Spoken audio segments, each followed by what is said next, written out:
حول ولا قوة إلا بالله العلي العظيم. أعوذ بالله من السميع العليم من الشيطان اللعين الرجيم. بسم الله الرحمن الرحيم. رب اشرح لي صدري ويسر لي أمري واحلل عقدة من لساني يفقهوا قولي. حسبنا الله ونعم الوكيل، نعم المولى ونعم النصير، والعاقبة لأهل التقوى واليقين.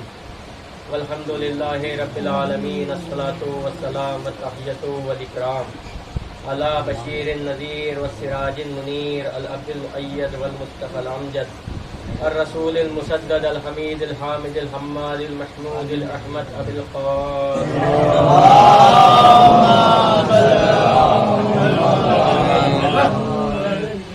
ولعنة الله على أعدائهم وعلى مشركهم، ولعنة الله على غاصب حقوقهم وعلى غاصب فدقهم، ولعنة الله على منكر فضائلهم ومصائبهم، وعلى منكر شجاعتهم، وعلى منكر سخاوتهم، وعلى منكر ولایتهم، وعلى منكر عظمتهم، وعلى منكر عطشهم أجمعين.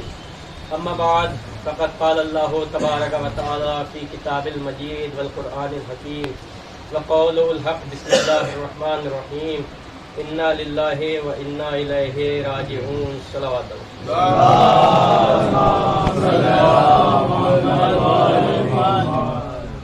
قرآن مجید کی آیت انا للہ و انا الیہ راجعون.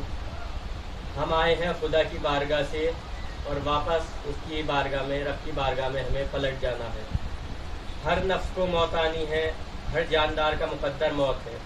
جو اس دنیا میں آیا ہے اسے یقیناً اپنی رب کی بارگاہ میں واپس پلٹ جانا ہے. ہر نفس کو موت آئے گی. خدا نے ہی جسم کا روح سے تعلق پیدا کیا، خلقت سے لے کر روز آخر تک، اور وہ ہی اس تعلق کو ختم کرنے پر قدرت رکھتا ہے. جیسا کہ قرآن میں ہے کہ بے شک اللہ ہی نفسوں کو موت دیتا ہے. ہم اللہ کی بارگاہ سے آئے ہیں اور اللہ کی بارگاہ میں واپس ہمیں پلٹ جانا ہے. ہم اپنے گھر سے یہاں مجلس میں آئے ہیں اور یہاں سے ہم اپنے گھر جائیں گے، تو کیا ہمارے دل میں گھر پہ جانے میں کوئی خوف ہوگا؟ نہیں ہوگا. ہم اللہ کی بارگاہ سے آئے ہیں، اس کے گھر سے آئے ہیں اور ہمیں اسی کی بارگاہ میں واپس جانا ہے. مگر اللہ کی خدمت میں جاتے ہوئے ہمیں خوف لگتا ہے، موت کے نام سے ہم ڈرتے ہیں. جب ہم اللہ کے پاس سے آئے ہیں اور اللہ کے ہی پاس جانا ہے، خالق کے پاس سے آئے ہیں، خالق کے پاس ہی جانا ہے، تو اس کے پاس جانے سے خوف کیوں، ڈر کیوں؟ جناب سلمان فارسی سے کسی نے سوال کیا کہ انسان موت سے ڈرتا کیوں ہے؟ آپ نے جواب دیا، تم نے ایک گھر بنایا، اس میں ساری آسائش کا انتظام کیا، ساری سہولتیں اپنی تم نے وہاں رکھی، سارے عیش و آرام کا تم نے انتظام کیا، اس گھر کو بسا لیا. کچھ وقت بعد کوئی تم سے کہے کہ اس عالیشان مکان کو چھوڑو اور ایک ویران کھڈر میں جا کر رہنا شروع کر دو، کیا مانو گے؟ کہا بالکل نہیں، ہم نے اس میں اتنا پیسہ لگایا، اتنی محنت کی، بسایا ہے اس گھر کو، اس سے چھوڑ کر کیوں جائیں گے؟ کہا بس انسان نے دنیا کو بسا لیا، قبروں کو ویران کر دیا. اگر انسان دنیا کو بسانے کی جگہ اپنی قبر کو آباد کرتا تو موت سے نہ ڈرتا. ہمیں چاہیے کہ قبر میں جانے سے پہلے اپنے نیک اعمال ہم قبر میں بھیج دیں. صلوات پر محمد.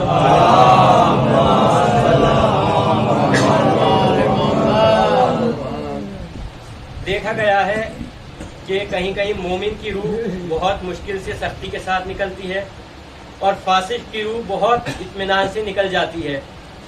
روح نکلنے کے دو طریقے ہیں.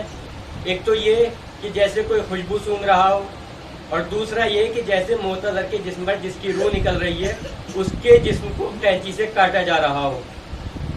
تو کہیں کہیں فاسق کی روح، گناہ گار کی روح بہت اطمینان سے نکل جاتی ہے اور مومن کی روح بہت سختی سے نکلتی ہے. تو روایت میں ہے کہ مومن کبھی کبھی کوئی گناہ ایسا کر دیتا ہے زندگی میں کہ جس کی وجہ سے اس کی روح سختی سے نکلتی ہے، تاکہ وہ اپنے رب کی بارگاہ میں اس دنیا میں ہی گناہوں سے پاک ہو کر جائے. اور کوئی فاسق، گناہ گار، منکر، کوئی زندگی میں سارے گناہ کرنے کے باوجود کوئی ایک ایسا اچھا کام کر دیتا ہے کہ جس کی وجہ سے اس کی روح اطمینان سے قبض کی جاتی ہے، تاکہ وہ روز محشر اس نیک عمل کے عوض میں اپنی جزا کا مطالبہ نہ کر سکے. وہ کتنا عادل ہے کہ اپنے بندے کی، مومن بندے کے گناہ اس دنیا میں بخش کر ہی اپنے پاس بلاتا ہے، اور جس گناہگار نے، جس فاسق نے دنیا میں ایک بھی اچھا عمل کیا ہے اسے اسی دنیا میں جزا دے دیتا ہے تاکہ وہ روز آخر اس کا مطالبہ نہ کر سکے۔ پیغمبر اسلام اپنے صحابیوں کے ساتھ بیٹھے ہوئے ہیں، کچھ لوگ آئے اور کہا یا رسول اللہ آپ کے فلاں صحابی، جوان صحابی تھے بہت اور قریبی صحابی، فلاں صحابی کا عالم اعتذار ہے، اعتذار کے حالت میں ہے وہ، لیکن ان کی روح نہیں نکل رہی۔ رسول اللہ گئے ان کے گھر میں اور معتذر کے پاس، اپنے صحابی کے پاس جا کر بیٹھے، پاس میں ایک خاتون بھی کھڑی ہوئی تھی، جا کر بیٹھے اور کہا کہو لا الہ الا اللہ، کلمہ توحید کی تلقین کی، مگر جوان نہیں پڑھ سکے۔ رسول اللہ کے صحابی خود پیکرے رحمت تلقین کر رہے ہیں کلمہ توحید پڑھنے کی، مگر صحابی کلمہ نہیں پڑھ پا رہے۔ پھر رسول اللہ نے کہا پڑھو کلمہ توحید لا الہ الا اللہ، مگر نہیں پڑھ پائے۔ پاس میں کڑی خاتون سے رسول اللہ نے خطاب کیا اور کہا یہ بتائیے کیا اس جوان کی ماں ابھی زندہ ہے؟ کہا میں ہی اس کی ماں ہوں، مجھے پتہ لگا یہ مر رہا ہے تو میں آ گئی، میری اور اس کی 5 سال سے بول چال نہیں ہے، سگے ماں بیٹے میں 5 سال سے بول چال نہیں ہے۔ رسول اللہ نے کہا آپ اس سے ناراض ہیں، اسی لیے اس کی روح نکلنے میں تکلیف ہو رہی ہے، آپ اسے معاف کر دیں۔ رسول اللہ نے کہا والدہ نے معاف کیا۔ اب رسول اللہ نے کہا پڑھو کلمہ توحید، کہو لا الہ الا اللہ۔ اب انہوں نے لا الہ الا اللہ کہا۔ رسول اللہ نے پوچھا تم کیا دیکھ رہے ہو؟ کہا رسول اللہ ایک کالی مخلوق ہے جس نے پوری شدت کے ساتھ میرے گلے کو دبایا ہوا ہے اور وہ اب کچھ دور چلی گئی۔ رسول اللہ نے پھر کہا پڑھو یا من یغفر الیسیر ویعفو عن الکثیر، یا پروردگار تو میرے تھوڑے کو قبول کر لے اور بڑے بڑے گناہوں کو بخش دے۔ انہوں نے یہ پڑھا۔ رسول اللہ نے پوچھا اب تم کیا دیکھ رہے ہو؟ کہا یا رسول اللہ وہ جو سیاہ مخلوق تھی وہ اب اور دور چلی گئی، وہ جا رہی ہے اور ایک نورانی مخلوق میرے پاس آ رہی ہے۔ رسول اللہ نے پھر کہا پڑھو یا من یقبل الیسیر ویعفو عن الکثیر۔ انہوں نے پھر اس کی تلقین کی۔ پھر رسول اللہ نے پوچھا اب کیا دیکھتے ہو؟ کہا یا رسول اللہ وہ سیاہ مخلوق، وہ کالی مخلوق اب چلی گئی، مجھے نظر نہیں آتی، اور وہ نورانی مخلوق میرے پہلو میں آ کر بیٹھ گئی۔ رسول اللہ نے کہا وہ جو سیاہ مخلوق تھی وہ شیطان تھا، اور یہ جو نورانی مخلوق تمہارے پاس آئی ہے یہ رحمت کا فرشتہ ہے۔ سوچنے کی بات یہ ہے کہ ماں نے جب تک معاف نہیں کیا، والدین کے حقوق اولاد پر کتنے سخت ہیں، کہ خود پیکر رحمت للعالمین تلقین کر رہے ہیں کہ کلمہ پڑھو، مگر جب تک ماں نے معاف نہیں کیا نہ کلمہ توحید پڑھ سکے، نہ رسول اللہ کی کسی بات کو دہرا سکے۔ پیغمبر اسلام نے فرمایا 3 لوگوں کی روح بہت سختی سے نکلتی ہے، ایک وہ حاکم جو رعایا پر ظلم کرے، ایک وہ شخص جو یتیموں کا مال کھا جائے، اور وہ لوگ جو اپنے خونی رشتہ داروں سے صلہ رحم ختم کر دیتے ہیں۔ ان 3 لوگوں کی روح بہت سختی سے نکلتی ہے۔ اچھا اسی لیے روایت میں آیا ہے سختی سے نکلنے کا اور اطمینان سے نکلنے کا جو میں نے بیان کیا، روایت میں آیا ہے کہ جب بھی کسی کی روح نکلتے ہوئے دیکھو تو یہ قیاس نہ لگاؤ کہ اس کی روح اطمینان سے نکلی ہے تو یہ مومن ہے، اس کی روح مشکل سے نکلی ہے تو یہ گناہگار ہے۔ تمہیں نہیں معلوم کہ کس عمل کی وجہ سے اس کی روح کس حالت میں نکلی ہے۔ صلوات پر محمد۔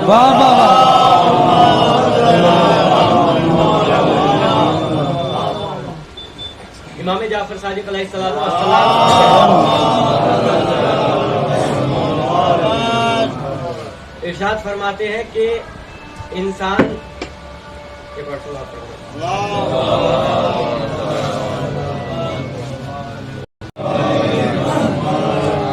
امام جعفر صادق علیہ السلام فرماتے ہیں کہ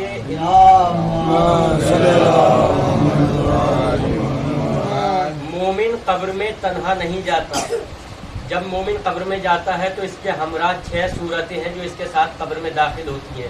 ایک دائیں جانب سے آتی ہے، دوسری بائیں جانب سے آتی ہے، تیسری سرہانے سے آتی ہے، اور چوتھی پیر کی جانب سے، 5ویں چہرے کے مقابل، اور 6ٹھی سر پر سایہ کیے ہوئے رہتی ہے۔ جب کسی جانب سے کوئی عذاب آتا ہے تو اس طرف کھڑی صورت عذاب اور میت کے بیچ آ کر عذاب کو روک دیتی ہے۔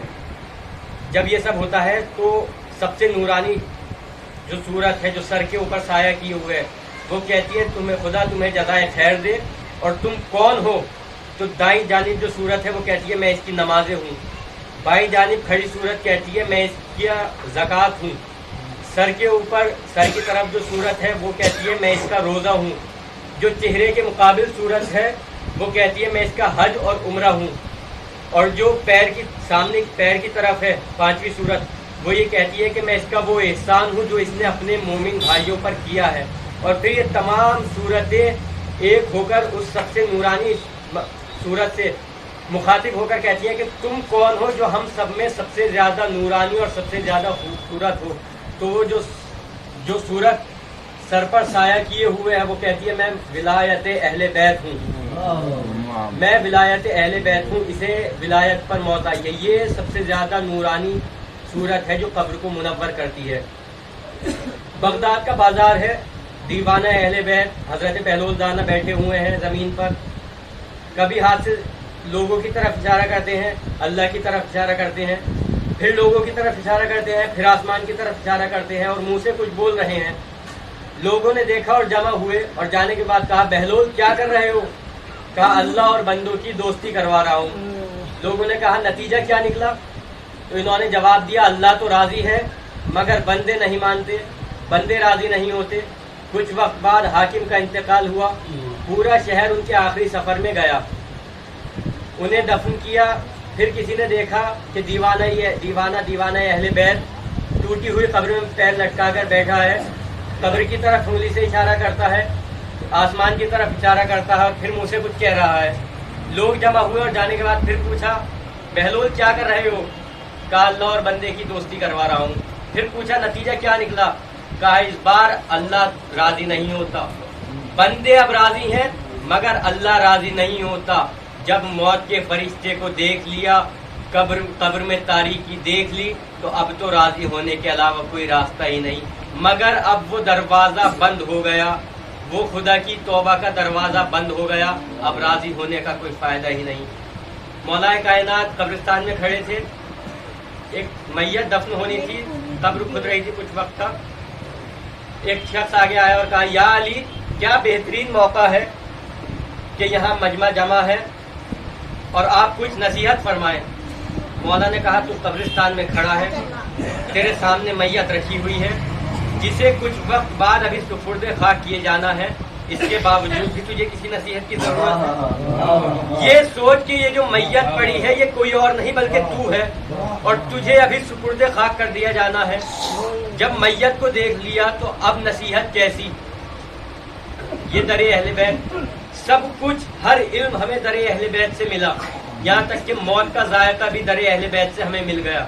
قسم خدا کی جو تعریف موت کی یتیم امام حسن نے کی ہے دنیا کا کوئی شخص کر ہی نہیں سکتا۔ جب امام حسین نے پوچھا بیٹا تمہارے نزدیک موت کیسی ہے؟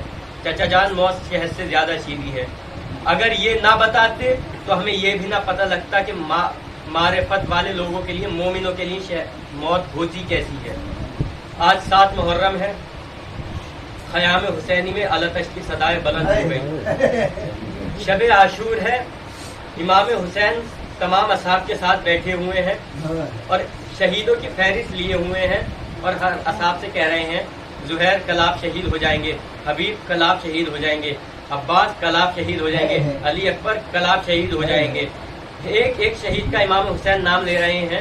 جناب قاسم انتظار میں